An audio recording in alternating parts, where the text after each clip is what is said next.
Donc Ludovic sait faire, je lui laisse la parole pour sa conférence. Je surveille le temps. On a prévu 45 minutes pour avoir un débat. Bonjour, merci à tous. Merci aux organisateurs en tout cas. C'était hyper riche. En tout cas, je me suis régalé avec la journée d'hier. J'espère que ça va être pareil aujourd'hui, que les échanges seront intenses et fructueux. Donc la présentation que je vais vous faire, c'est sur les coordinations motrices en natation, mais plus largement autour de la technique.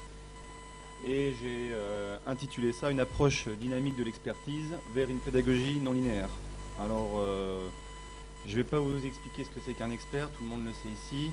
C'est plus un regard un petit peu différent de comment on pourrait considérer l'expertise et l'accès à l'expertise, l'acquisition des habiletés, puisque dans les recherches qui sont faites en STAPS, il y a des courants qui mettent en avant les approches écologiques au sens large, et par rapport à ce qu'on peut trouver dans les programmes d'EPS et à ce qui se fait de façon traditionnelle et analytique sur les approches cognitivistes.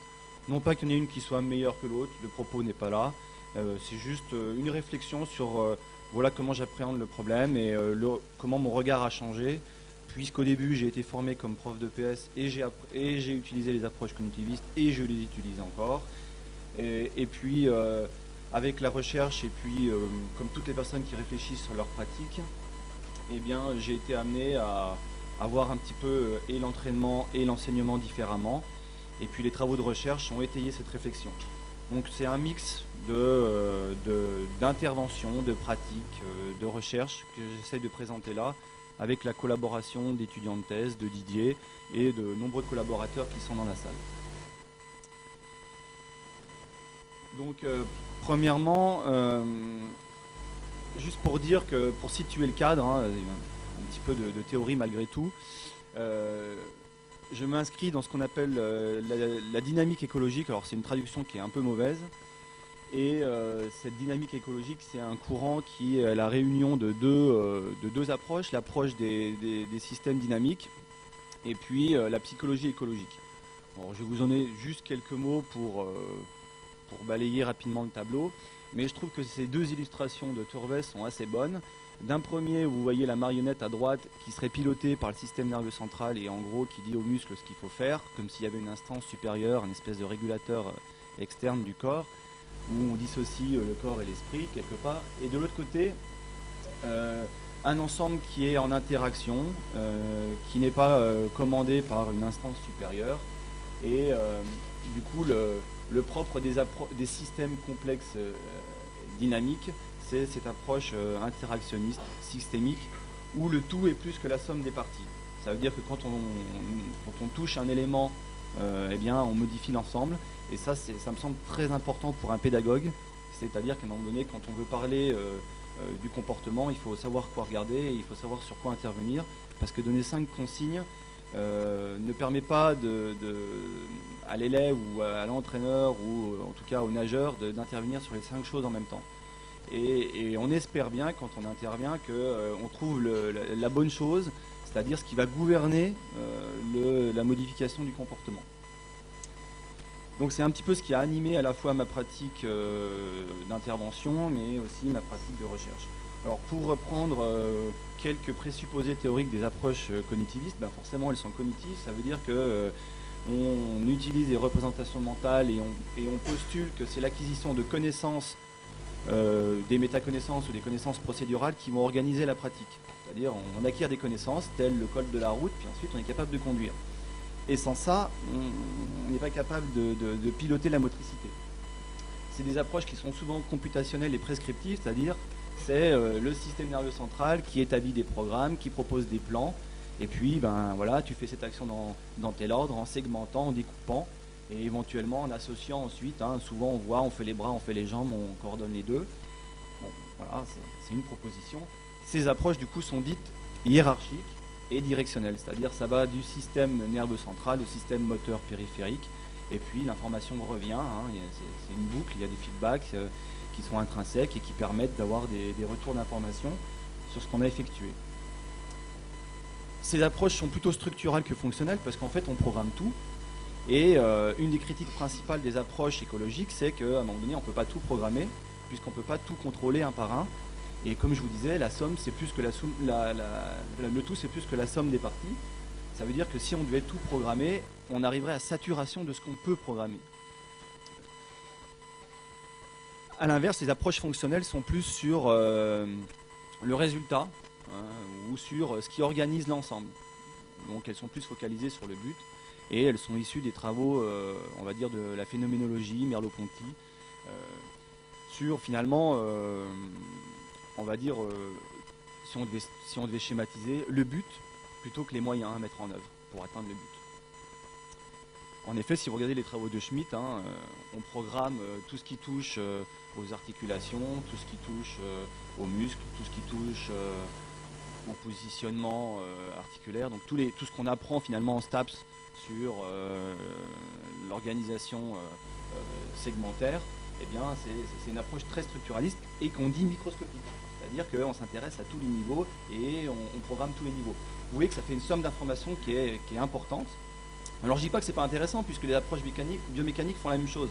Hein, si vous regardez les études biomécaniques, on a généralement une série astronomique de paramètres, et du coup on appréhende les phénomènes dans la finesse. Ce qui est très bien, hein, je ne suis pas en train de dire que ce n'est pas bien, mais c'est une approche. Voilà. Moi ça ne me satisfaisait pas, puisque une fois de plus, je suis intéressé par la recherche, mais aussi par l'intervention, et je ne me voyais pas dans l'intervention intervenir sur une série de 10 ou 15 paramètres.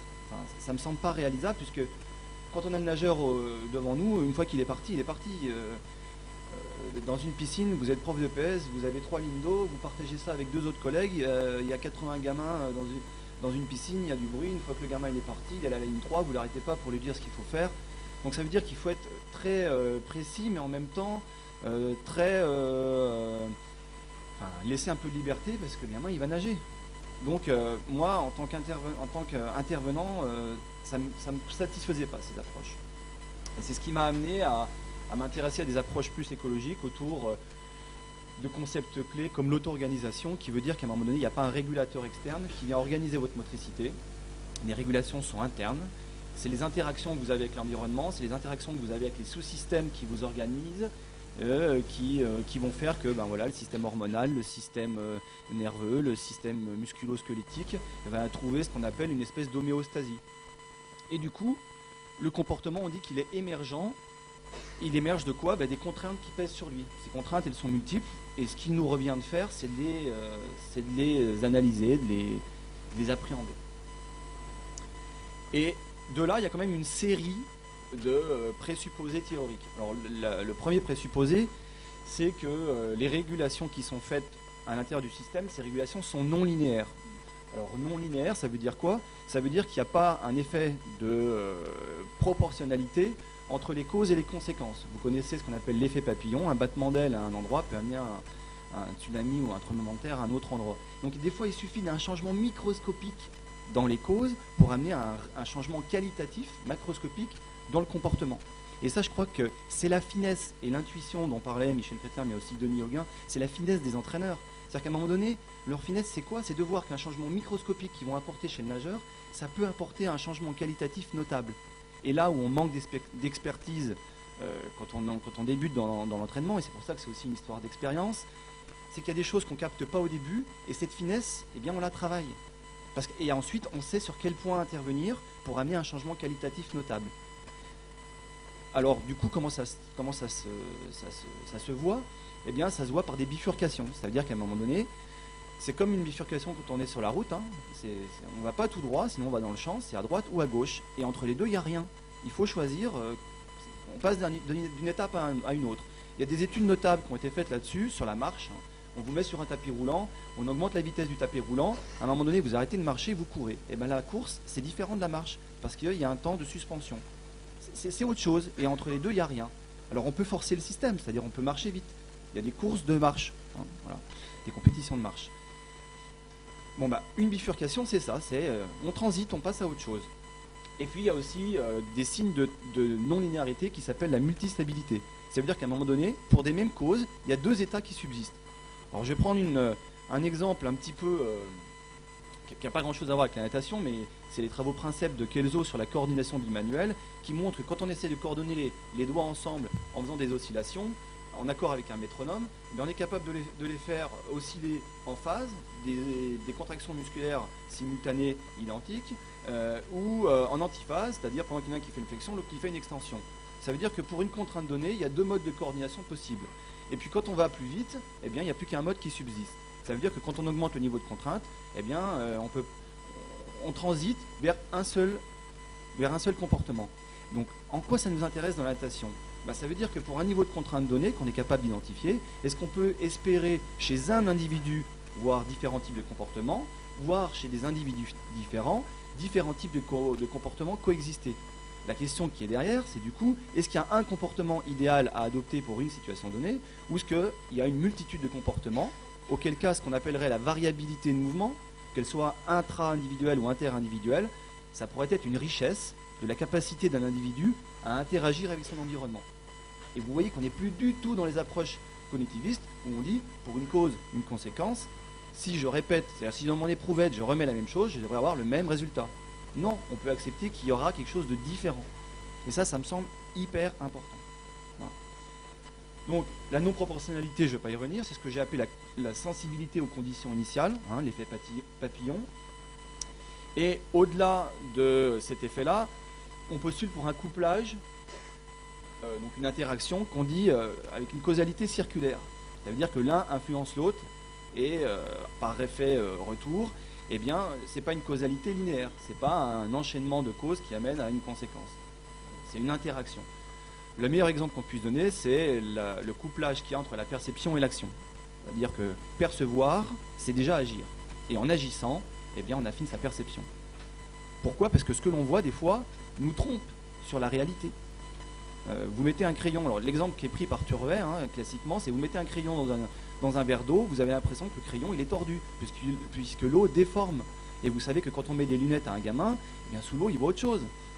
Donc ça veut dire qu'à un moment donné, notre perception peut nous tromper et c'est en agissant qu'on se rend compte des fois de la possibilité d'action qu'on a. Dernier présupposé suivant qui me semble très important, c'est la non-prédictibilité. C'est-à-dire que du coup, si on peut être trompé sur ce que l'on pourrait faire comme traitement a priori au niveau central, ça veut dire quoi ? Ça veut dire que ce n'est pas l'interaction qu'on a avec son environnement ou avec les autres individus que l'on perçoit ce que l'on peut faire sur cet environnement. Et bien ça, c'est tout simplement la définition qu'on donne des affordances. Les affordances sont quoi ? Ce sont les opportunités d'action offertes par l'environnement. Et il faut savoir les saisir. Une table, qu'est-ce qu'elle invite à faire ? À poser quelque chose dessus, mais elle peut aussi vous inviter à vous asseoir. Donc ça veut dire que comment on perçoit notre environnement nous amène à faire des choses avec cet environnement. Et ça, c'est tout le travail des ergonomes en l'occurrence, de modifier l'environnement, mais ça peut être aussi le travail des pédagogues, c'est-à-dire qu'à un moment donné, quand on donne une plaquette à quelqu'un, on pense à un usage, le nageur pense à un usage, mais on peut très bien essayer de détourner les usages et de modifier les usages, c'est-à-dire d'induire des usages et d'induire des comportements. Donc vous verrez que l'approche écologique, si on va au bout du chemin, c'est-à-dire qu'on ne reste pas sur la théorie mais qu'on va dans la pratique, bien finalement, elle est beaucoup autour de l'utilisation des contraintes pour inférer des comportements. Voilà. Dernier présupposé, cette approche elle est macroscopique, c'est-à-dire qu'à un moment donné, si on ne veut pas s'intéresser à la structure, c'est-à-dire à tous les éléments qui organisent un comportement, eh bien on essaye de capturer la complexité, et du coup il ne faut pas confondre la complexité avec la difficulté. Il n'y a pas besoin d'avoir beaucoup de choses pour que ce soit complexe, il suffit d'assumer qu'elles interagissent, ces choses-là. Et deuxième chose à laquelle il faut être vigilant, c'est que pour accepter de résumer la complexité à une variable ou à 2 variables, il faut accepter le principe qu'on appelle d'incomplétude. Morin, il dit quoi ? Il dit qu'à un moment donné, on ne peut pas tout capter. La complexité, le but, c'est pas de tout capter, c'est de capter ce qui est significatif. Donc ça veut dire que quand on voit un nageur, eh bien on essaie de capter ce qui est significatif pour nous. On va en oublier, mais c'est pas grave. Ce qui compte, c'est ce qu'on espère être significatif. Et ça me semble fondamental. Le temps qu'on n'a pas assumé ça, on ne peut pas travailler sur la complexité. Alors, pourquoi on a travaillé sur la coordination ? Du coup, parce que coordonner, c'est considérer l'interaction de 2 choses. Et pour moi, ça me semble être plus satisfaisant que d'avoir des approches techniques où on regardait une multitude de paramètres. Voilà la raison pour laquelle je travaille sur la coordination. Et pourquoi ça me satisfaisait dans le milieu de la natation ? Tout simplement parce que le déplacement dans l'eau, c'est quelque chose d'éminemment complexe. Le milieu aquatique, c'est pas le milieu du terrien, hein, vous le savez aussi bien que moi. Il y a des résistances à l'avancement, surtout à haute vitesse, c'est-à-dire qu'en plus les résistances, elles changent. Entre l'écoulement et les résistances de vagues, ben, forcément ça change. Et du coup, on est pris entre se propulser et minimiser les résistances à l'avancement. Bon, voilà. Moi, j'explique à des élèves qu'à un moment donné, vouloir produire plus de force, c'est pas le seul moyen d'aller plus vite. Si des fois on se profile mieux, on y arrive aussi bien et on gagne de l'énergie. Donc il y a toute cette question de l'efficience qui vient derrière. Du coup, on peut imaginer que deux nageurs peuvent avoir la même force ou la même puissance propulsive sans démontrer la même coordination. Il y a plusieurs façons d'arriver au même type d'avancement. Ça veut dire quoi? Ça veut dire que le nageur doit organiser sa motricité pour réaliser la transition air-eau. Hein. On sait que grosso modo, quand on fait des études sur la coordination, ce qui est modifié, c'est ce qui est dans l'eau. Dans l'air, la valeur absolue accordée au retour aérien du bras est la même. La valeur relative est différente, puisque quand la fréquence gestuelle change, finalement, c'est surtout sous l'eau que ça se passe.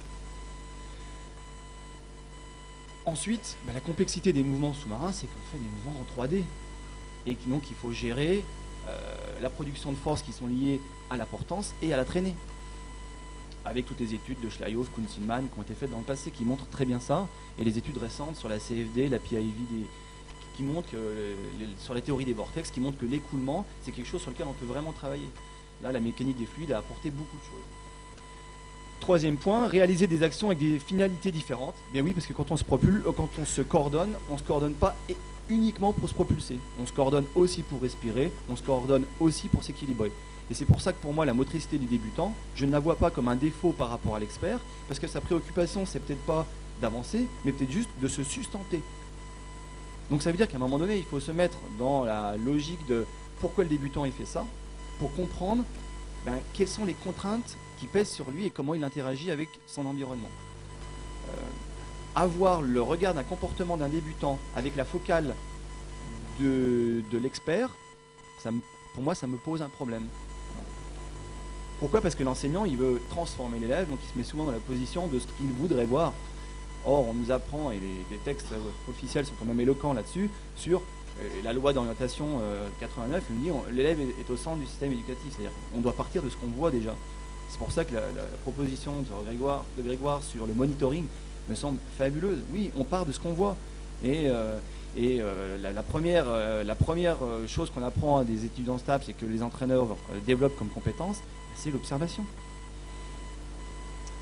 Dernier point, la coordination ne sert donc pas qu'à se propulser, mais à s'équilibrer, à respirer. Et aussi parce qu'on a à gérer à l'intérieur d'un cycle de nage plusieurs phases, plusieurs choses. Du coup, le comportement, je vous ai dit qu'il était émergent, mais en plus d'être émergent, c'est temporaire. Donc ça rend les choses encore plus compliquées, parce que ce qui est valable à un moment donné n'est pas valable par la suite. Et donc du coup, c'est bien l'interaction de l'ensemble des systèmes qui fait que le comportement est émergent. Donc au niveau moteur, eh bien, qu'est-ce qu'on peut dire? On interagit avec le système perceptif, et puis ça concerne les articulations, ça concerne la peau, ça concerne les muscles, mais on a aussi le système hormonal, on a le système neuronal, tout ça, ça fait l'individu, j'en ai oublié évidemment. Et on a un autre système, c'est la relation individu-environnement. Donc tout ça sont des systèmes de systèmes, c'est-à-dire c'est un système multi-échelle. Et la question qu'il faut vous poser, c'est quand vous travaillez sur la complexité, à quel niveau de système je me place? Est-ce que c'est l'interaction sujet-environnement? Est-ce que c'est l'interaction action-perception? Est-ce que c'est l'interaction muscle-articulation? Donc voilà, à quel niveau on se place? Ça peut être la coordination interindividuelle aussi. Hein. Là, on parle de natation. Si vous travaillez sur la prise de relais, ben voilà, vous serez dans le système relayeur-relayé. Ok, maintenant si on passe sur cette question des contraintes, il y a une partie de mes travaux, bien sûr avec Didier et d'autres collègues qui sont là, qui ont porté sur analyser un petit peu les contraintes qui pèsent sur le nageur. Alors les contraintes de tâche, j'ai pris quelques exemples. Hein. En gros, sur les contraintes, il y a un travail de Newell de fond qui dit qu'il y a 3 types de contraintes qui font que le comportement évolue. Les contraintes de tâche, les contraintes de l'individu, les contraintes de l'environnement. Alors quelques exemples pour faire vite. Les contraintes de tâche, par exemple, quand vous imposez à un nageur à nager à une fréquence particulière, hein, hier il y a eu beaucoup d'exemples sur les fréquences, quand on dit qu'il a 28 coups de bras et puis que ça le fatigue parce que la longueur d'avant il était à 30, est-ce qu'il faut mieux nager à 28 ou à 30? Souvent c'est en relation avec la vitesse, parce que passer de 28 à 30, si la vitesse elle chute, est-ce que c'est intéressant ou pas? Voilà, moi ça c'est des questions qui m'intéressent, sur lesquelles j'aurais voulu qu'on échange. Quand on utilise un aquapaisseur, un métronome, en gros, on va paisser le nageur. C'est une contrainte de tâche, on n'a pas besoin de lui dire quoi faire, on n'est pas cognitiviste. Et puis, si on lui dit à chaque bip, tu as le bras devant, on sait. Alors, peut-être qu'il réfléchit, le nageur, hein, mais en tout cas, c'est pas ce qu'on a à faire. Voilà. Nager à une vitesse imposée, alors j'ai pris l'exemple du flume parce que c'est ce qu'il y a de plus facile. Un flume, c'est un bassin à contre-courant, vous mettez le nageur, il doit nager sur place. C'est comme si vous nagez dans une rivière à contre-courant. Du coup, dans la vie, si on dépasse le cadre de l'indexation compétitive en piscine, nager dans le courant d'une rivière ou dans les vagues, c'est une contrainte de tâche. Suivre un rail lumineux quand vous faites du pacing, c'est une contrainte de tâche. En vélo, le drafting, hein, pareil, quand on est derrière quelqu'un, vous voyez, il y a des contraintes de tâches partout en fait. Les contraintes environnementales, bon, je ne vais pas vous rappeler le problème de la poussée d'Archimède parce qu'on est dans un milieu où les résistances sont 800 fois plus denses que l'air. Et en plus de ça, l'intérêt, c'est qu'on peut artificialiser ces résistances à l'avancement en utilisant des parachutes, en utilisant des élastiques. Donc ça veut dire qu'on a véritablement des moyens pédagogiques d'avoir cette approche écologique au sens large. Et au niveau de l'individu, c'est pareil. Alors au niveau de l'individu, on ne va pas changer quelqu'un. Par contre, on peut prendre en considération ses composantes. La flottaison. Voilà, vous connaissez les tests de flottaison qui ont été proposés par Cazorla il y a déjà pas mal d'années. Vous savez par exemple que la masse grasse et la masse osseuse jouent sur le niveau de flottaison, sur le redressement. Une fois qu'on a pris ça en compte, on peut imaginer que peut-être que celui qui est tout le temps comme ça, on ne va pas lui faire du demi-fond, quoi. Parce que à la base, il part avec un couple de redressement qui est pas favorable. La taille, pareil, on sait que ça augmente la portance. Vous faites un test de flottaison, les bras en dehors de l'eau, les bras dans l'eau, on n'a pas le même niveau de flottaison. Vous savez très bien ce que donne l'effet de porter des plaquettes ou de porter des palmes. Quand on met des plaquettes et des palmes, on a tendance à glisser plus, donc ça veut dire que ça change la coordination. Le sexe, pareil, la répartition des masses graisseuses entre un homme et une femme, vous savez très bien que ça impacte le fait qu'on n'a pas la même force. Vous savez, les entraîneurs disaient qu'ils regardaient les analyses techniques qui étaient faites par la fédération, mais moi aussi je les regarde. Et ce que je vois, c'est quoi? C'est des variations inter-individuelles hyper importantes, pour le même sexe, mais aussi entre les sexes. C'est pas la taille du sexe, hein, attention. C'est le genre, mais bon. Du coup, tout ça, ça veut dire quoi? Ça veut dire qu'il faut être extrêmement attentif aux individus qu'on a en face de nous, parce que la variabilité inter-individuelle est à prendre en compte.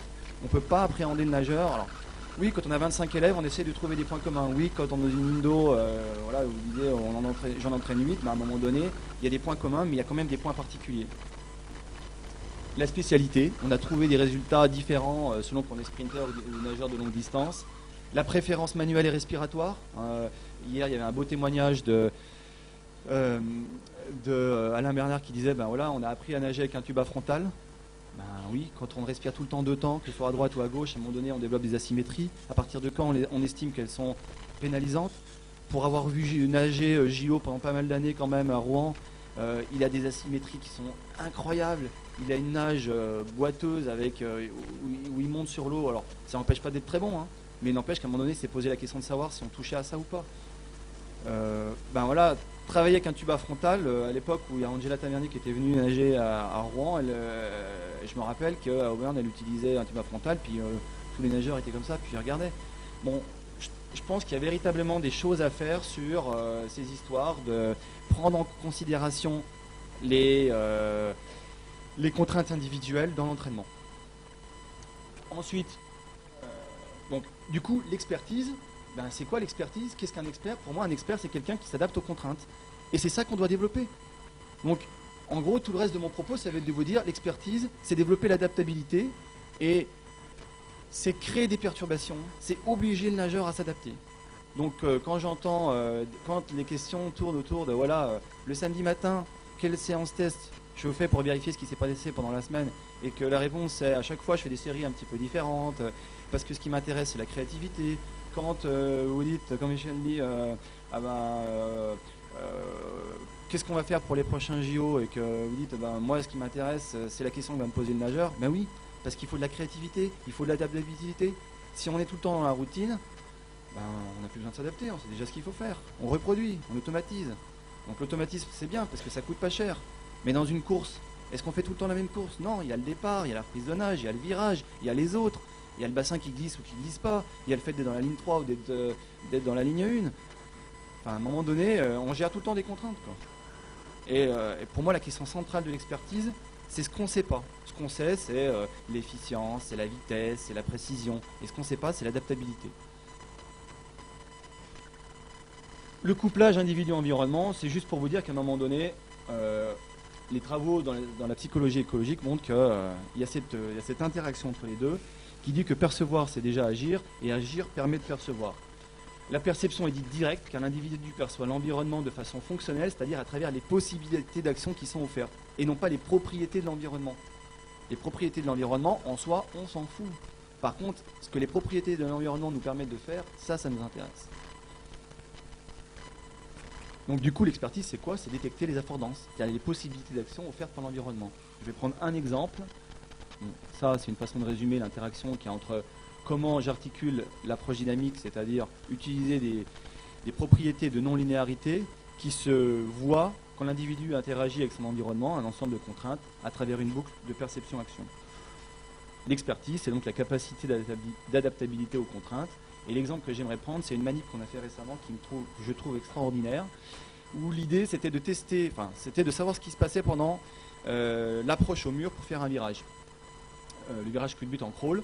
Et en l'occurrence, on voulait savoir comment l'individu couplait sa perception avec l'environnement pour organiser son action.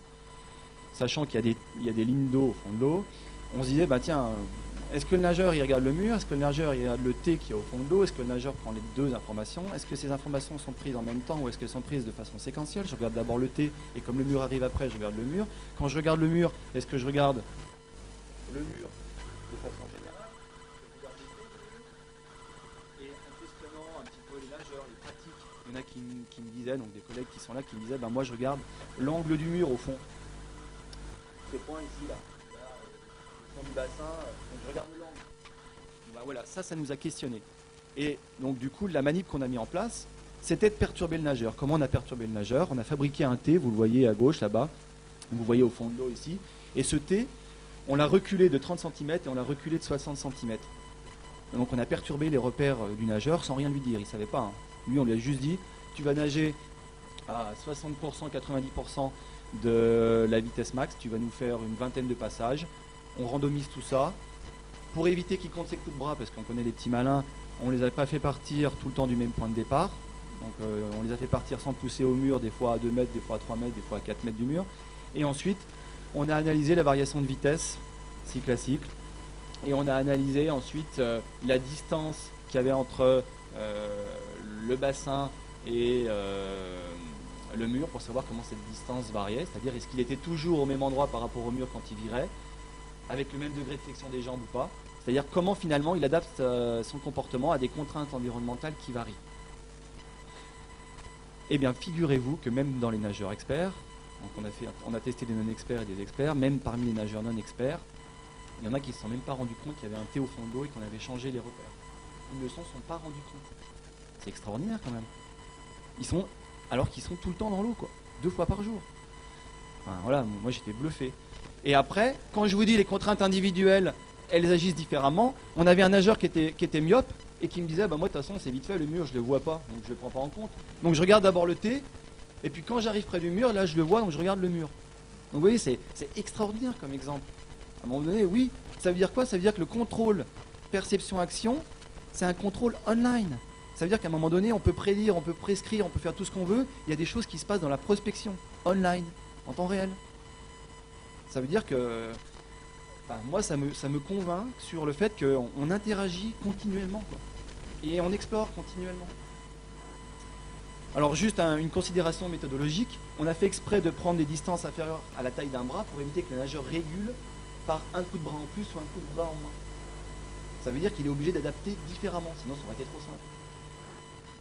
Autre test qu'on avait mis en place, c'était la perception qu'il pouvait avoir des distances. C'est-à-dire qu'on l'a mis yeux fermés, il ouvre les yeux, on l'a mis à différentes distances du mur, et on lui a dit, d'après toi, le mur, il est à combien? 4 mètres, 5 mètres, 4 mètres 50, etc. On a joué sur des tranches de 30 cm, et on a vu des écarts assez importants avec la réalité. Approche structuraliste. Okay, on lui demande de percevoir et de nous estimer les propriétés de ce qu'il voit. Approche fonctionnelle, on lui a dit maintenant, tu recules là, et on va mettre le cône, le plot à l'endroit où tu étais placé pour estimer la distance. Et tu vas nous dire combien de coups de bras tu penses nécessaires pour arriver au mur. Donc on est déjà un peu plus fonctionnel, c'est-à-dire on est dans les actions qu'il doit réaliser pour faire son virage plutôt que la distance qu'il doit réaliser. Il nous disait par exemple 4 coups de bras, voilà. Et ensuite, on lui refermait les yeux, on l'envoyait en arrière, on lui disait maintenant tu vas le faire. Approche très fonctionnelle, puisque la question c'était de vérifier si le nombre de coups de bras qu'il faisait était celui qu'il avait prédit. Donc vous voyez, apprendre des connaissances aux élèves sur percevoir des distances, etc., c'est bien, mais à un moment donné, ce qui nous intéresse, c'est qu'ils le fassent correctement, le virage. Donc c'est le nombre de coups de bras et c'est les actions qu'il va réaliser qui nous intéressent. Donc voilà, je ne suis pas là pour vous dire ça c'est mieux, je suis juste là pour vous dire que apprendre des connaissances aux élèves, comme nous disent les textes institutionnels, c'est très bien, mais étant obligé de faire ça pour avoir une approche fonctionnelle, notamment de la technique. À un moment donné, je pense que ce qui se fait dans... alors, c'est sûr que les objectifs éducatifs qui sont poursuivis peut-être dans le club ne sont pas les mêmes que ceux qui sont poursuivis au niveau scolaire. Mais bon, voilà.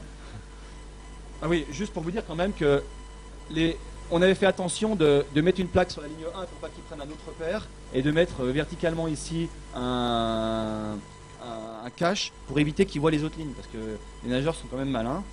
Et vous voyez qu'ici on avait camouflé un petit peu l'ensemble.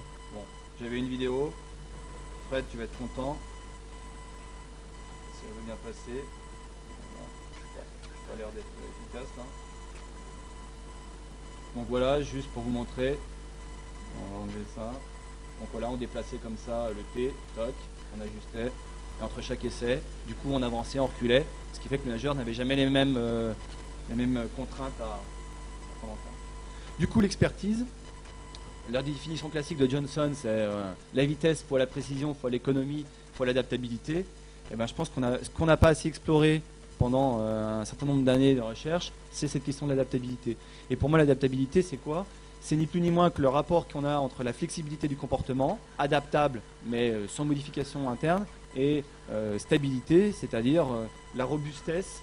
Donc la flexibilité, la variabilité fonctionnelle et adaptative. Et la stabilité, la robustesse à une perturbation qu'on peut évaluer par le temps de relaxation, c'est-à-dire le temps qu'un système met pour revenir à l'état initial.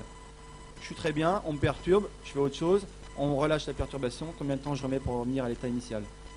Vous apprenez une nouvelle habileté à un nageur, vous voulez voir s'il l'a stabilisé, vous le perturbez, vous regardez s'il est facilement perturbé ou pas et combien de temps il met pour revenir à l'état initial. Voilà, moi ça me semble hyper intéressant. Par exemple, dans une course, on peut observer une variabilité locale pour une stabilité globale. Les variations d'allure dans une course, le but c'est quand même de gagner, donc à un moment donné on sait que la stabilité c'est l'économie, hein. Vous êtes dans une voiture, vous accélérez, vous freinez, vous consommez de l'essence, vous roulez à vitesse constante, ça va mieux, ouais, sauf que des fois la variabilité locale elle peut servir à une stabilité globale. Au final, il n'y aurait pas un seul mode de coordination expert en référence à un modèle biomécanique qu'il faudrait imiter, l'expertise résiderait plutôt dans la capacité d'adaptabilité. L'expert, c'est quoi? C'est quelqu'un qui est stable quand il faut et flexible quand il faut. Ce qui reste à déterminer, c'est quand il faut. et ça, c'est pas moi qui vais vous le dire aujourd'hui. Parce que c'est in situ. Hein. Donc souvent, ce qu'on appelle fonctionnel et adaptatif, c'est quoi? Eh bien, c'est l'efficacité, c'est-à-dire c'est la perf. Hein. Ce qui vous dit qu'un comportement qui est différent est acceptable, c'est parce qu'il est encore performant ou efficient. Voilà, il y a une question d'économie derrière. Alors, bon, voilà une petite image une illustration d'un nageur en brasse, une illustration d'un débutant. Hop, voilà, un débutant en brasse. Bon, je crois qu'on arrive à peu près tous à voir ce qui se passe. Il y a un petit schéma en haut. L'expert, c'est quoi? C'est quelqu'un qui, à l'intérieur d'un cycle de nage, à peu près 2 secondes, est capable de dissocier propulsion-glisse. C'est-à-dire qu'à un moment donné, il glisse avec un train pour être aligné, il se propulse avec l'autre train, pareil pour les jambes comme pour les bras. Tandis qu'à un autre moment, il groupe les retours et il est capable de glisser. Le débutant, vous avez vu sur la diapo de gauche, c'est quelqu'un qui fait un petit peu l'accordéon, c'est-à-dire que quand il accélère avec les jambes, en même temps, il freine avec les bras parce qu'il les ramène vers l'avant, et inversement. Donc, la question qui se pose, c'est... donc la première question que je posais, hein, j'essaie de répondre à cette question de flexibilité, de stabilité. La première question, c'est, pour moi, l'expert, c'est quelqu'un qui a une meilleure flexibilité face aux contraintes. Quel type de contraintes? Eh ben, l'expert exploite mieux les forces externes et internes Donc comme Archimède, la gravité, les résistances à l'avancement, et plus globalement l'ensemble des contraintes. Voilà, une organisation de la coordination qu'on a pu évaluer, qui sont tout à fait efficaces. L'expert a des propulsions dissociées, l'expert a des retours simultanés parce que ce sont des temps négatifs, l'expert glisse quand il accorde en extension. Bon, je vous apprends rien sur ce que c'est qu'un expert. Par contre, quand on regarde, bon, ça c'est comment on l'a mesuré, l'angle du coude, l'angle du genou en brasse. On a regardé le couplage de ces deux angles, et la courbe, qu'est-ce qu'elle nous indique? C'est que quand on est proche de zéro, ces actions se font ensemble, on dit qu'on est en phase. Quand elles sont dissociées, proches de moins 180 ou de plus 180 selon l'oscillateur qui est en avance, eh bien on nous dit qu'ils sont en antiphase. Ben, vous voyez très bien qu'un expert, c'est quelqu'un qui est flexible, puisqu'il varie ses modes de coordination. En gros, si je glisse bras et jambes en extension, et si le début du cycle commence quand il est en maximum de flexion, donc il est comme ça, et pour arriver à cette du travail, qu'est-ce qu'il fait? Maintenant, on regarde un débutant, vous voyez qu'il est plutôt avec des valeurs qui sont proches tout le temps de zéro, parce que quand il fait ça, en même temps, attendez, je me mets dans la peau de débutant, non pas que je suis expert, mais donc il fait ça, voilà, il fait l'accordéon. Donc plus ou moins, hein, ça peut être plus ou moins simultané. Du coup, on a essayé d'identifier ça. Et donc on identifie deux modes de coordination chez le débutant, des modes qui sont inefficaces en termes de propulsion, mais qui peuvent répondre, comme je vous disais tout à l'heure, hein, si on a la focale non pas de l'entraîneur, mais des préoccupations du nageur, qui peuvent répondre à des besoins de sustentation, et qui sont simples en termes de contrôle moteur. Pourquoi ils sont simples? Parce que la superposition de deux phases contradictoires, qu'on a appelé l'accordéon, et que vous avez ici, hein, des extensions simultanées, des flexions simultanées, qu'on pourrait résumer par ce graphe, avec des overlaps partiels, mais qui peuvent être totales, répondent à un principe simple de contrôle qui est l'isocontraction. On fait des contractions simultanées, des flexions simultanées, des extensions simultanées. Rappelez-vous le truc de Kelso sur la coordination bimanuelle. Deuxième mode de coordination qui existe, c'est la coordination de deux propulsions. Et qu'on voit, alors souvent on voit quelque chose de partiel, ce serait l'essuie-glace, hein, tout va vers l'avant, tout va vers l'arrière. Et ce qu'on a l'habitude de voir, c'est le X, à tel point que des fois, alors à haut niveau, ça se fait. C'est ça qui est rigolo, c'est qu'à haut niveau, il y en a qui le font, en brasse. Alors peut-être pas autant que ça, mais à un moment donné, quand on va très vite et qu'on sprint, on ne glisse pas. Hein. Alors pas avec ce degré d'overlap peut-être, mais du coup chez le débutant, c'est ce qu'on voit. Ça amène des désorganisations par la suite. Comment on pourrait expliquer ça? Cette fois, c'est un principe d'isodirection, c'est-à-dire c'est facile de tout envoyer vers l'avant et de tout envoyer vers l'arrière. Donc ce qui guide finalement nos mouvements, souvent c'est quoi? De faire des actions simultanées, c'est plus facile. De faire des actions complètement dissociées, c'est plus facile que de faire des overlaps partiels, surtout quand c'est des actions différentes. Vous connaissez tous le truc de je tourne ici, je tape là, à un moment donné on tourne des deux côtés ou on tape des deux côtés, quoi. Et on le fait ensemble. Bon voilà, c'est ce qui explique le comportement du débutant. L'expert, faut qu'il dissocie partiellement. C'est compliqué, hein, une coordination experte. Donc ça se construit. La question ensuite, c'est comment on le construit. La flexibilité, donc je vous disais, comportementale, elle se fait en relation avec les contraintes de tâche et en l'occurrence la vitesse. Alors qu'est-ce qu'on voit? On voit que la vitesse de nage impacte sur la capacité à être flexible au niveau de la glisse. Et un expert, c'est quelqu'un qui glisse plus ou moins longtemps.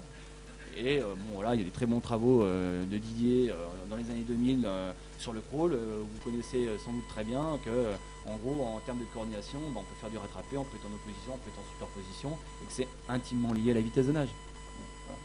Voilà. En brasse, on voit la même chose. Et alors, on a fait une petite expérimentation intéressante avec Grégoire Grégoire Millet pour tester le degré de flexibilité d'un nageur. Donc, au lieu simplement d'être dans de l'observation, on les a instruits, c'est-à-dire on leur a demandé de glisser le plus possible, de glisser le moins possible, en nageant à 80% de leur VMA. Sur un test de 300 mètres, on a pris la VO2, la VO2 et on a calculé aussi avec les lactates la dépense énergétique, enfin le coût énergétique de locomotion pour être plus précis, et on a évalué aussi les variations de vitesse instantanée du centre de gravité. Qu'est-ce qu'on voit? Trois types de courbes. On voit simplement comment le nageur adapte pour la gauche l'angle, les variations angulaires des bras, les variations angulaires des jambes, avec ce qui est important de remarquer, donc, qui correspond au but de la tâche, des variations de glisse, mais aussi surtout des variations de pente des variations de pente dans la façon de réaliser une propulsion, c'est-à-dire une flexion ou une extension, ce qui amène des changements, pas seulement dans la glisse, mais aussi des changements dans la propulsion. Du coup, ça veut dire que quand on demande à quelqu'un de varier sa glisse, au maximum de ce qu'il peut et au minimum de ce qu'il peut, il ne fait pas que varier la glisse. L'expert, il est aussi capable de varier ce qu'il fait pour se propulser. Et comment ça se voit? Ben, ça se voit sur le résultat. Sur le résultat, c'est-à-dire les variations de vitesse instantanées ici, en brasse, ben, vous savez que c'est là où il y a le plus de variations de vitesse instantanées, avec 2 pics propulsifs, un pour les jambes au début, un pour les bras ensuite. Et bien vous voyez que quand il va à freely chosen, donc ça veut dire il choisit son allure, non pardon, son degré de glisse, la courbe noire qui est au milieu, quand il glisse le moins possible, ben, vous voyez la courbe grise, enfin, moyennement, c'est là où il a le moins de pertes de vitesse instantanée, alors que la courbe en pointillé, c'est là, quand il glisse le plus, où il a le plus de pertes en termes de vitesse. Donc, moi, ça m'a questionné, parce que je me suis dit, est-ce qu'il faudrait dire aux nageurs de jamais glisser? Et que quand ils nagent lentement, ben, de réduire la vitesse pendant la propulsion? Ben, vous voyez, en termes de contrôle moteur, ça me questionne. Parce que dans la pratique, c'est pas du tout ce qu'on observe. Oui, sauf que dans la pratique, ce qu'on veut, c'est d'abord être performant et ensuite être efficient. Donc voilà, quand vous disiez hier, ouais, n'empêche que mon nageur, moi je veux qu'il soit efficient sur un 100 mètres, la relation efficacité-efficience, et du coup, qu'est-ce qu'on peut accepter en termes de flexibilité dans le comportement, c'est une question hyper intéressante, en tout cas pour un chercheur, mais aussi, je pense, pour un entraîneur d'un point de vue pratique. Donc l'exemple que je vous disais avant, c'était sur le crawl, hein, comment on l'a mesuré par l'index de coordination. On a regardé tout simplement l'écart temporel qui est entre deux propulsions, avec une définition assez macro de début et fin de propulsion. Quand le bras commence la propulsion, qui va vers l'arrière, quand il sort de l'eau. Bon, on arrive à avoir des indicateurs simples pour appréhender des phénomènes de flexibilité de la glisse, ou en tout cas de l'écart temporel entre deux propulsions. On a fait le même type de... Donc on a testé la flexibilité de cette coordination, donc c'est des travaux qui sont un petit peu anciens maintenant, qui datent de 2007, sur... On fait un test incrémenté à différentes allures de nage, avec 3 types de populations, G1, les carrés noirs, les experts, des hommes, et ensuite quand on descend de G2 à G3, tout le temps des gars, mais de moins en moins experts. Qu'est-ce qu'on voit? On voit que donc, en abscisse, la vitesse en ordonnée, l'index de coordination, négatif, rattrapé, 0, opposition, positif, superposition, et bien on voit que la plus grande flexibilité des experts leur amène à passer d'un mode de coordination à un autre en fonction de la vitesse. Et du coup, moi, ce qui a attiré mon attention, c'est le fait qu'ils soient capables de passer d'un mode de coordination à un autre, à un certain type de vitesse. Alors, c'est corroboré par le fait que les résistances de vagues deviennent très importantes à cette vitesse-là, et que ça correspond aussi à des fréquences gestuelles autour de 56 minutes. Donc, il semblerait qu'à une certaine vitesse de nage, on ait un certain type de coordination, et ça corroborerait aussi un certain type de fréquence gestuelle. Maintenant, la question de savoir si quand on dit à un nageur tu vas faire de la superposition, il est capable de le faire, oui, il peut peut-être le faire, mais s'il passe à travers l'eau, il sera peut-être pas capable d'aller à 1,8 mètres par seconde. Donc moi, pareil, hein, me focaliser sur le comportement, ça me pose problème, me focaliser sur les contraintes environnementales qui amènent ce comportement, ça m'intéresse. Parce que quand on focalise sur le comportement, sur les moyens, sur comment faire, on n'est pas sûr d'arriver au résultat. Par contre, focaliser le nageur sur le résultat, on peut espérer qu'il trouve la façon de s'auto-organiser pour arriver à ce résultat. On peut espérer. Je n'affirme rien. On peut demander aux nageurs d'adopter un type de comportement, ou en tout cas de chercher à l'adopter, évidemment. Je vais revenir sur cette question des instructions verbales ensuite. Deuxième point que je vous proposais, c'était que les nageurs experts sont ceux qui ont la plus grande stabilité de la coordination face à une perturbation. Donc là, j'ai eu l'occasion de partir en Nouvelle-Zélande, travailler avec des collègues dans un flume, qu'on a fait nager à différents pourcentages de leur vitesse max. Et le test, c'était 15 cycles nagés au-dessus d'une marque noire au fond de l'eau. Ensuite, il est tiré vers l'arrière d'1 mètre. Il doit revenir le plus vite possible à la marque. Évidemment, il ne doit pas résister pendant qu'on le tire vers l'arrière. Puis il continue à nager 15 cycles. La question, c'était de savoir combien de temps il mettait pour revenir à la marque. On a utilisé un dynamomètre qu'on a mis sur le câble pour savoir la force appliquée. On a utilisé une caméra pour vérifier le recul du nageur. Voilà. Une petite vidéo. Alors là, pour le coup... j'ai pas retrouvé un expert, donc ce sera un non-expert. Juste pour vous montrer, voilà, vous voyez le flux d'eau défile, la nageuse est au-dessus de la marque, et tout d'un coup, on voit le pic en bas, elle a été tiractée vers l'arrière, maintenant elle doit revenir. Bon, ben, sur un nageur non-expert, c'est difficilement perceptible de voir comment elle change sa coordination. Ben, sur un nageur expert, on voit que déjà ça prend moins de cycles, et en plus, il revient plus vite à la marque. Et du coup, ce qui m'a intéressé, c'est pour moi, qui ne suis pas entraîneur, la question c'était est-ce que l'expertise est seulement liée aux nageurs de compétition? Parce que quand on regarde des nageurs de synchro, quand on regarde des poloistes qui vous font 2 coups de brasse et 2 mouvements ou 3 mouvements de crawl, à quelle vitesse ils réagissent pour aller chercher un ballon, je me dis, ben, tiens, est-ce que l'expertise dans le milieu aquatique, et pas dans une ligne d'eau avec un but finalisé d'aller le plus vite possible, est-ce que l'expertise, on ne pourrait pas la retrouver de façon plus marquée chez des nageuses de synchro ou chez des poloistes? C'est-à-dire l'expertise dans cette tâche, hein, c'est-à-dire réagir à une perturbation. Et donc on a testé aussi ce type de population. Je ne vais pas présenter tous les résultats, juste pour vous montrer qu'à un moment donné, l'expertise, ce qui est intéressant, c'est de voir que pendant la perturbation, il y a bien un changement de fréquence gestuelle, et ça aux différentes vitesses, mais qu'avant et après l'expertise, eh bien, avant et après la perturbation, par contre, on a des comportements qui sont à peu près similaires. Du coup, quand on regarde le comportement cette fois, eh bien, on se rend compte que le nombre de cycles nécessaires pour revenir à la marque, donc la ligne noire, est en adéquation avec le nombre de cycles qu'il faut pour revenir à la coordination initiale. Vous voyez, 3 cycles pour revenir à la marque, 3 cycles pour revenir à la coordination initiale. Et par contre, ce qui est rigolo, c'est de se rendre compte qu'il y a des différences quand on prend non pas le système, bras-jambes, mais quand on prend que les bras ou que les jambes. Ce qui veut dire qu'à un moment donné, ce qui régule la coordination chez un nageur, ben pour certains ça va être plutôt les bras, pour d'autres ça risque d'être plutôt les jambes, c'est-à-dire les ajustements, ils ne les font pas au même moment. Par contre, ce qui est génial, c'est de voir qu'ils sont capables de revenir assez vite au comportement initial. Et là où c'est encore plus intéressant, c'est de se rendre compte que plus on augmente la contrainte, c'est-à-dire la vitesse de nage imposée, plus on a de la variabilité interindividuelle. Regardez pour la ligne noire 0,5 l'écart type, à la fin 3,2. Ça veut dire que malgré tout, même s'ils sont experts, tout le monde n'y arrive pas avec le même pourcentage de réussite, quoi. Bon, je vais passer sur l'exemple. Et je vais terminer sur cette dernière partie, c'est-à-dire la relation expertise des pédagogies non linéaires. La grande variabilité intra- et interindividuelle concernant la coordination motrice concerne tant la coordination motrice que les membres eux-mêmes, amène à réfléchir sur son rôle fonctionnel et adaptatif, plutôt que de voir nécessairement une défiance au modèle expert. Bref, un écart qu'il faudrait réduire pour tendre vers le comportement expert. Pour moi, l'atteinte de l'expertise, ce n'est pas une réduction d'écart, c'est un chemin individuel. Ça veut dire qu'on peut considérer qu'il y a un modèle vers lequel il faut tendre, mais je ne suis pas persuadé que ce soit l'imitation pure et dure, par la réduction d'écart, qui soit la plus intéressante. Du coup, c'est une proposition.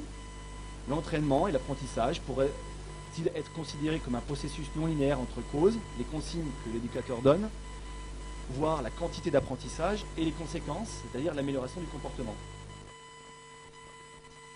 Ne serait-il pas utile d'utiliser une pratique variable pour casser la routine, insérer dans l'entraînement des perturbations obligeant le nageur à s'adapter, proposer des situations problèmes invitant à l'exploration, plutôt que délivrer automatiquement des prescriptions, des solutions dont l'entraîneur ou l'enseignant serait persuadé?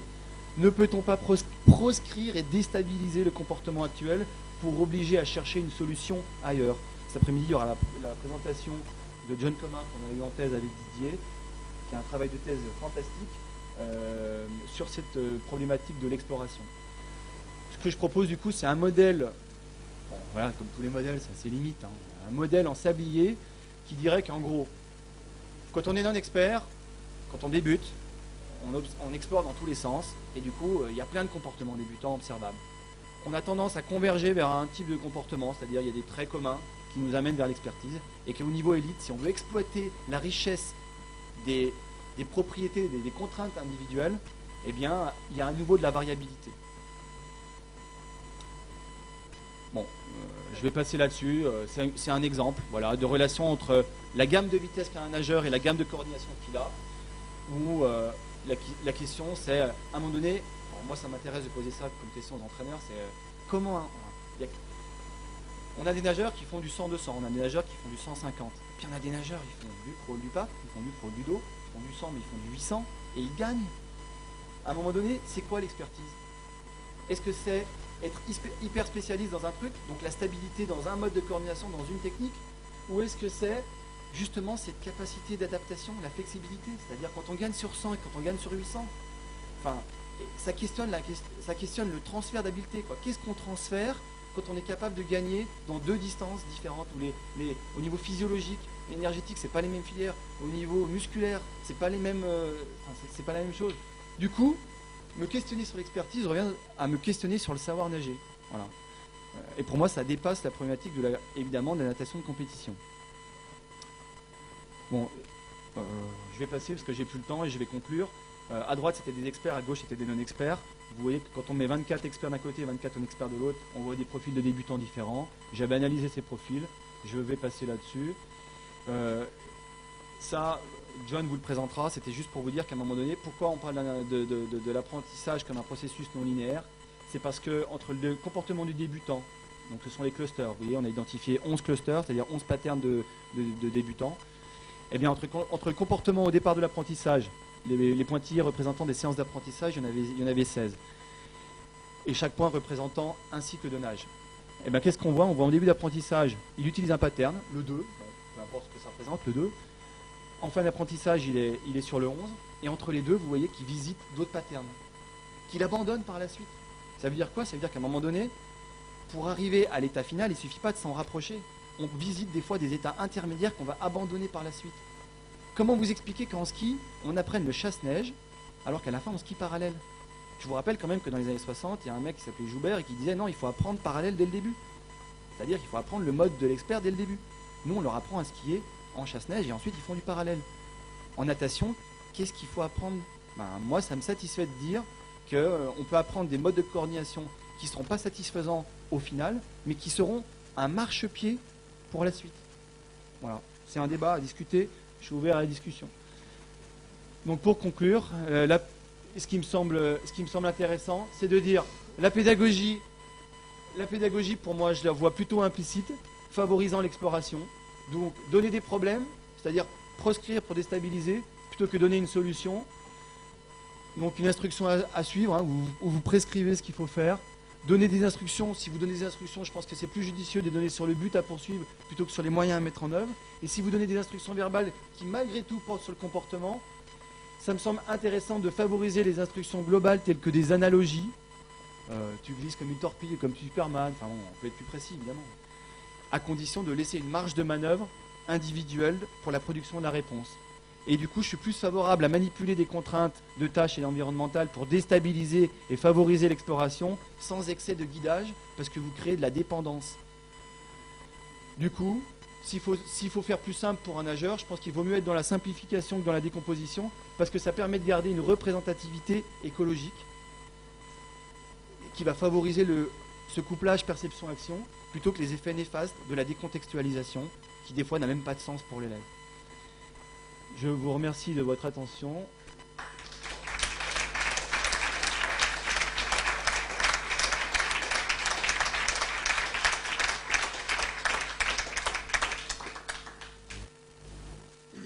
En tant que président de séance, 2 petites réactions. La première, bon, c'est bon, je peux partir à la retraite.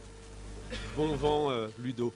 La deuxième, sur une première petite réaction, je voudrais rappeler aux différents collègues ici, c'est que dans les activités locomotrices, la plupart des activités locomotrices ont des contraintes naturelles qui permettent d'explorer justement ces différentes contraintes. Je prends par exemple la course à pied. Eh bien, un entraîneur peut très bien à un moment donné faire de la course en pente, montante, à plat ou en descente.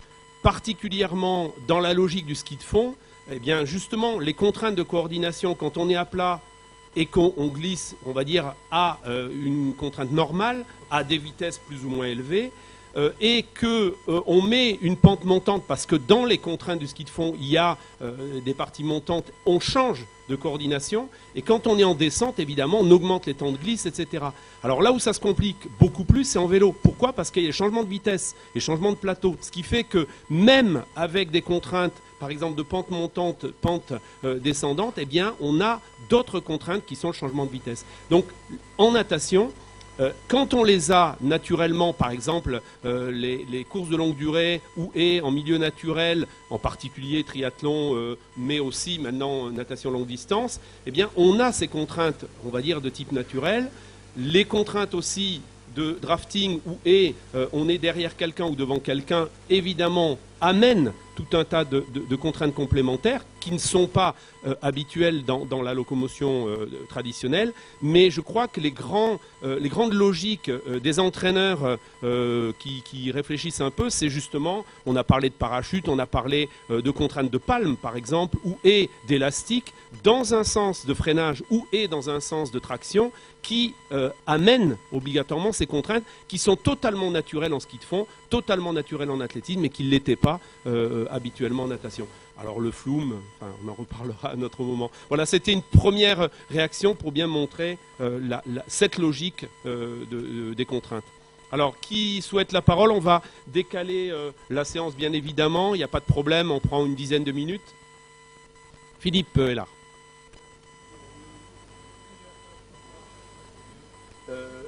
Est-ce qu'on pourrait avoir un micro? Ouais.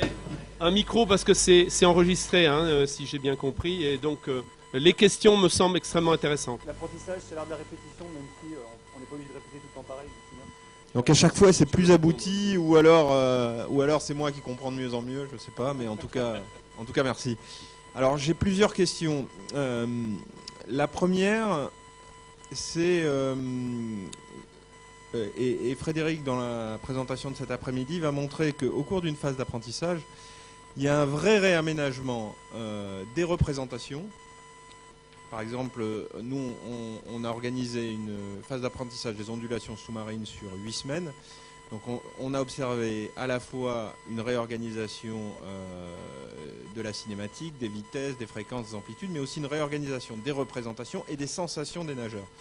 Et Didier Delinière intègre les représentations conscientes dans le système de contraintes internes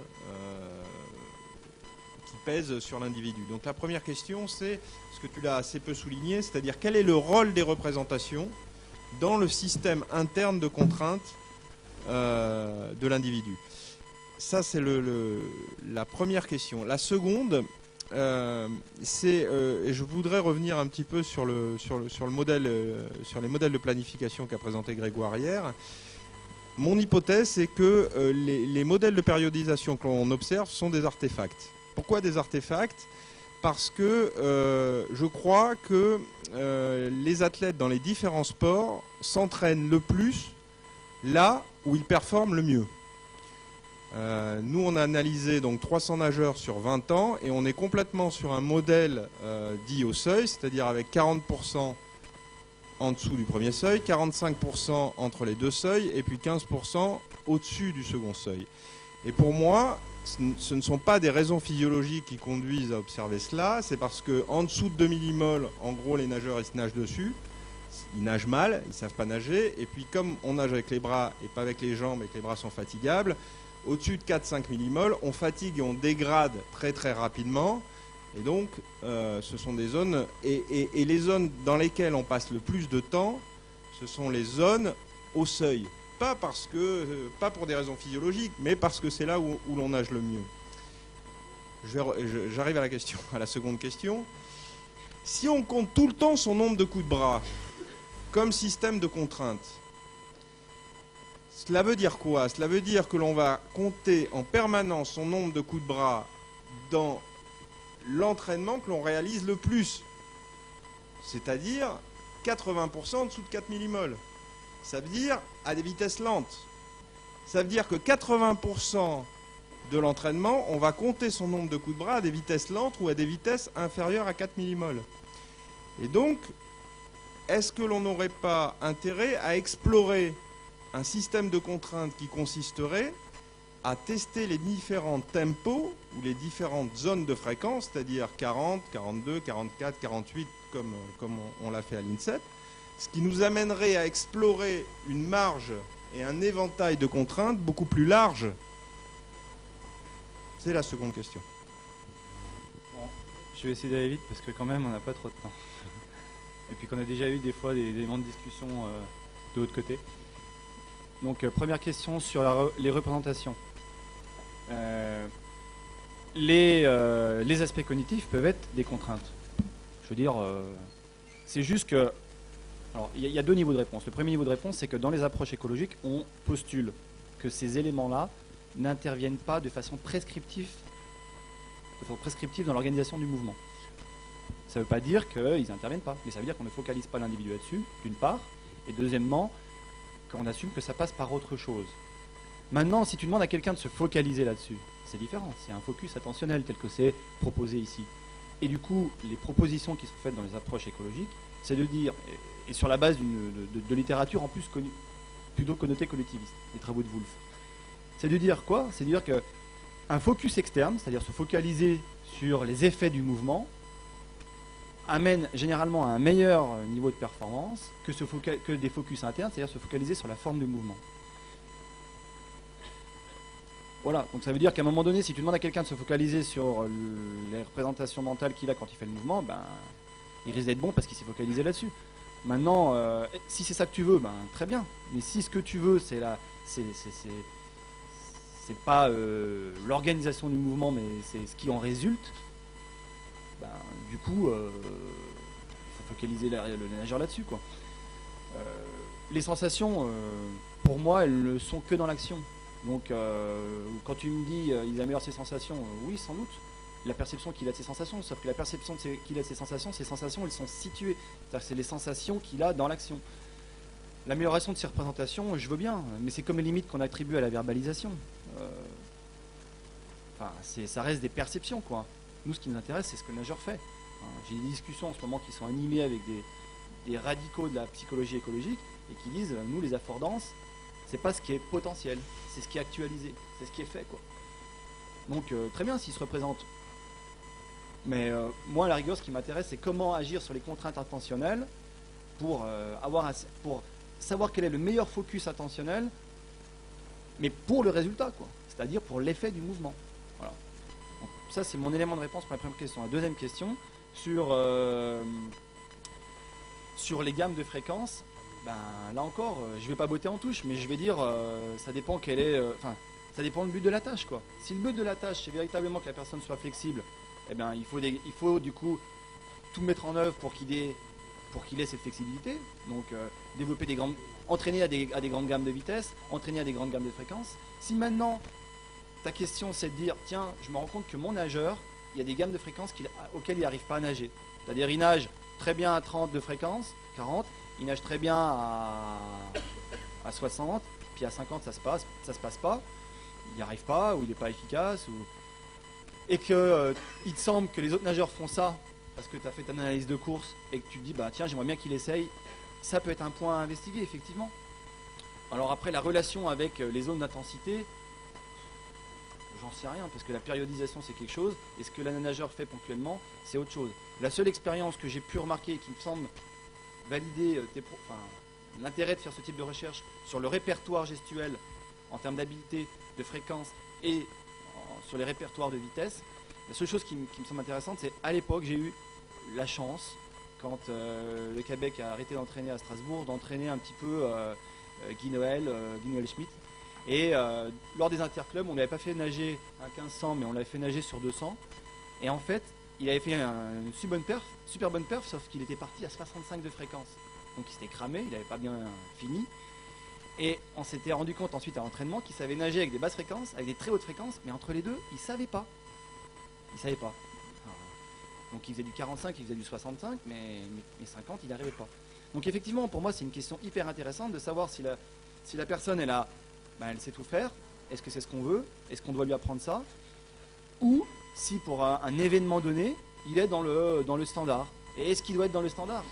Après, la question, c'est l'expertise de l'entraîneur. C'est est-ce qu'il est bon quand il fait autre chose que ce que les autres font? Donc tu vois, la réponse, elle n'est pas... Là, je pense que c'est l'entraîneur qui savent. Nous, on fait de la recherche, donc on a fait cette expérience. C'est tellement peu de réponse. Juste une réflexion par rapport à ton exposé tout à l'heure, et pour répondre peut-être partiellement à la question, c'est le changement de repère dans le bassin pour l'approche au mur. Je crois que justement dans les représentations, il y a le nageur qui va vers le mur et il y a le nageur qui rencontre le mur. Donc dans les représentations, voilà, je crois qu'on est là. Il y a ceux qui sont centrés sur l'activité mais uniquement dans leur façon de faire.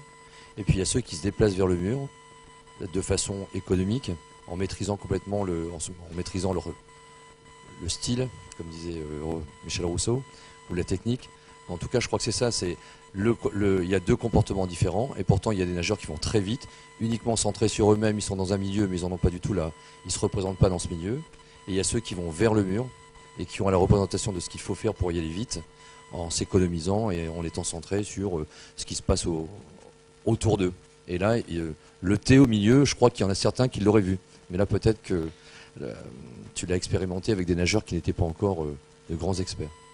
Bah, c'est le Pôle France à Rouen, mais plutôt junior quoi, en fait. Il n'y a plus de grands nageurs aujourd'hui.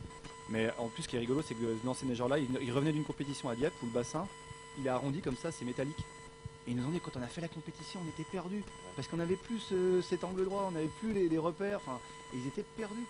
Donc voilà, c'était hyper intéressant. Et après, il y a ceux qui perçoivent le mur comme un arrêt, et il y a ceux qui perçoivent le mur comme ça n'arrête pas la course. C'est comme en athlée, quand on a des gamins dans le 6e qui voient la ligne d'arrivée, qui ralentissent. Pour eux, c'est là. Ils ne perçoivent pas la piste d'athlée, ils perçoivent la portion dans laquelle ils courent. Donc voilà, les représentations, elles agissent, mais elles viennent contraindre l'interaction qu'on a avec le milieu. Elles ne viennent pas forcément l'organiser. Si je dois répondre précisément à cette question. Pour moi, les représentations mentales, elles viennent contraindre.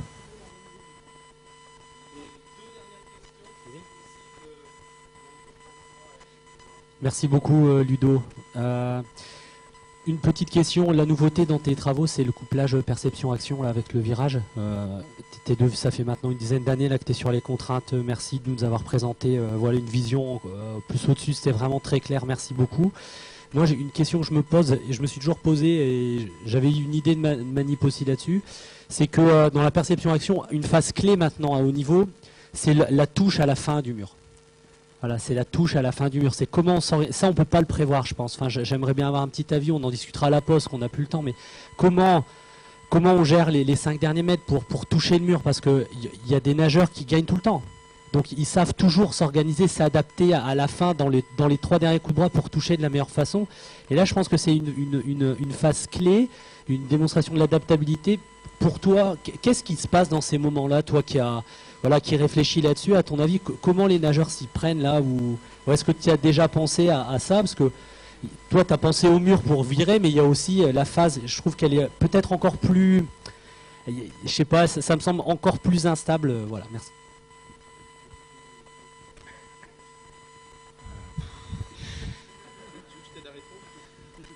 Bah, tu sais, en athlée, on dit, il y a des travaux qui ont été faits sur la perception action, parce que moi je suis pas non plus un grand spécialiste quand même, mais il y a des travaux qui ont été faits par Gilles Montagne en saut en longueur, et qui dit qu'on n'organise pas toute la course, donc on n'organise pas toutes les foulées, mais les 3 dernières qui vont faire l'approche de la planche. Bah, moi il me semble que les régulations elles se font dans les 3 ou dans les 4 dernières. C'est-à-dire ce à quoi je m'attends, parce qu'on n'a pas fini d'analyser les résultats, mais ce à quoi je m'attends sur le virage, c'est de ne pas avoir quelque chose rythmé sur l'ensemble des cycles de la longueur, mais des adaptations qui se font dans les derniers cycles. Ben, j'aurais tendance à dire que, bien que le but soit différent, je m'attends à la même chose pour la touche au mur. C'est-à-dire que les nageurs, ils savent que pour toucher au mur, il ne faut pas être entre 2 mouvements et il ne faut pas glisser trop. Donc c'est à eux d'adapter. J'aurais tendance à dire sur les 3 dernières, 2 ou 3 ou 4, la question du coup c'est peut-être ça, leur cycle de nage pour toucher pile poil quoi. Et encore plus dans les activités, peut-être dans les nages simultanés quoi.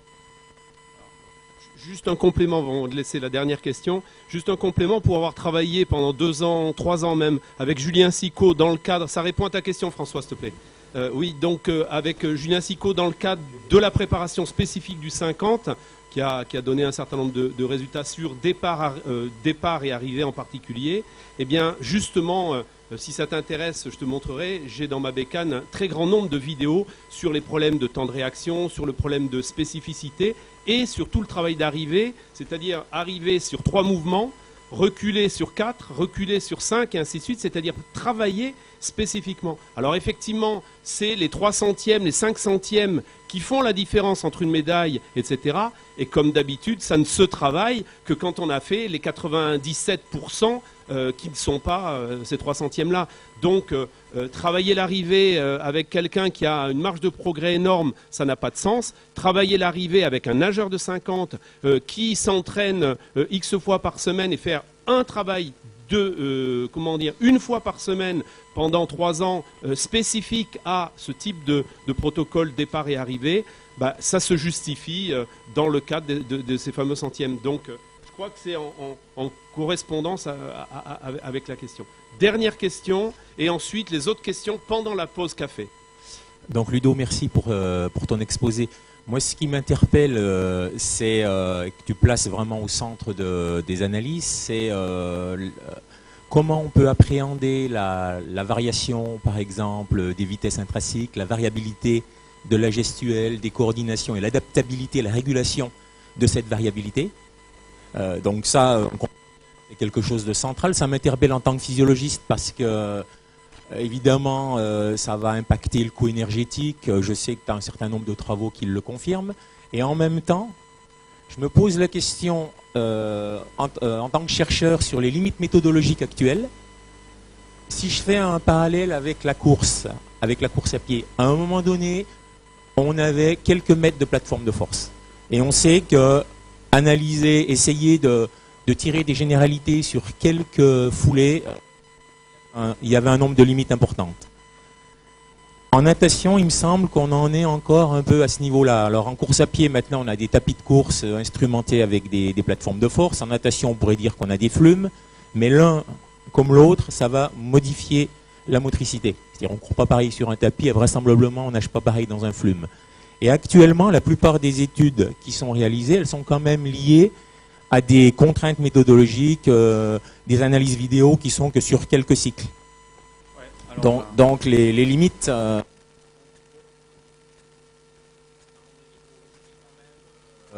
un temps soit peu prudent et essayer de développer des outils avec des capteurs inertiels ou je ne sais quoi qui permettront d'avoir une vraie analyse de ce qui se passe en termes de variabilité de la gestuelle.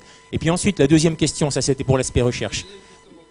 Non, la deuxième question, c'est comment le praticien, comment le coach, il peut essayer de prendre en compte cette variabilité. Parce que là, on est sur de l'observation qui est extrêmement fine. Ouais. Quelle proposition tu peux faire pour ça? Okay. Donc très rapidement, et on discutera le reste au café. Une réponse théorique, réflexive, et une réponse méthodologique. La réponse méthodologique, c'est la plus simple. Oui, toutes les études qui ont été faites, depuis les 20 dernières années sur la 3D, c'est une cage de calibre. Et donc c'est 2 cycles sur un 25 mètres. En quoi c'est révélateur du 25? Grosse limite pour moi. Les travaux actuels, et je remercie grandement les collaborations que je peux avoir avec Philippe Hellard et la Fédération qui a investi dans les centrales inertielles, et c'est la même chose que ce qu'on est en train de faire. Pour moi, c'est exactement une approche macroscopique. C'est-à-dire qu'on ne met pas 15 000 capteurs sur un nageur, on le met à l'endroit que ça nous semble intéressant, et ensuite on analyse tous les cycles. Je préfère analyser moins finement mais avoir tout, que super finement mais avoir 2 cycles. C'est pas représentatif pour moi. Le travail de John, c'est 50 000 cycles. 50 000 cycles. Donc ce qu'on vous a montré sur la dynamique de l'apprentissage, c'est 50 000 cycles. Parce qu'on avait des centrales inertielles sur les jambes et sur les bras. C'est-à-dire que pour moi, ça, c'est l'avenir, méthodo. Ensuite, la réponse plus théorique. Je vous ai dit avant, ce que je pense être l'expertise, c'est la stabilité quand il faut, la flexibilité quand il faut. Donc je pense qu'effectivement, stable 97% de la longueur et adaptable 3%, parce qu'il y a le mur, parce qu'il y a la sortie du mur, c'est peut-être ça la réalité. La question, c'est d'être d'abord capable, c'est en amont là, en fait le problème qui se pose, c'est d'être capable d'analyser les contraintes qui pèsent sur le système pour savoir pourquoi il risque d'être stable, pourquoi il risque de varier. Et ce qu'on n'a pas dit dans la touche au mur, c'est où sont mes adversaires. Parce que s'ils sont 2 mètres derrière, ou si on se bat à la touche, c'est pas pareil. Et dans une fraction de seconde, je sais pas, mais pour avoir discuté avec le préparateur mental et un petit peu avec Hugues Dubosc, il y avait à un moment donné cette question de savoir est-ce que quand je nage, je me focalise vraiment, je sais vraiment où est l'autre. Dubosc qui dit j'ai pas besoin de le regarder, je sens quoi. Quand il avait fait les championnats d'Europe et puis qu'il y avait Isogor à côté de lui, il dit je sens où il est quoi. Je sens que je suis devant, je sens que... voilà, il y a des limites à la science, faut rester humble quoi. Sur la question des sensations, etc. Faut faire confiance aux nageurs. Moi, ce que je dis, c'est on observe et on essaie de voir à un moment donné pour comprendre, justement pour comprendre. Et donc du coup le praticien, la première chose qu'il a à faire, c'est comprendre. Et s'il veut tester, c'est-à-dire s'il veut avoir une démarche exploratoire interventionniste et qu'il veut tester, pour moi, une des possibilités, c'est mettons de la perturbation dans l'entraînement, perturbons le nageur, voyons ce qu'il est capable de supporter et à partir de quand on le déstabilise. Le but, c'est de le déstabiliser, c'est de le faire sortir de ses gonds, c'est d'impulser de la créativité. Voilà. Et tout ce qui va changer, eh ben, c'est tout ce qui va te dire jusqu'où il est stable et à partir de quand il est flexible. Et ça peut être de la fatigue. Quand tu fais 30 fois 100 et que tu regardes et que tu lui dis dès le début, tu es au taquet, et que tu regardes à partir de combien il lâche, et ben c'est là qu'il faut regarder pourquoi il lâche. Tu vois ? Voilà.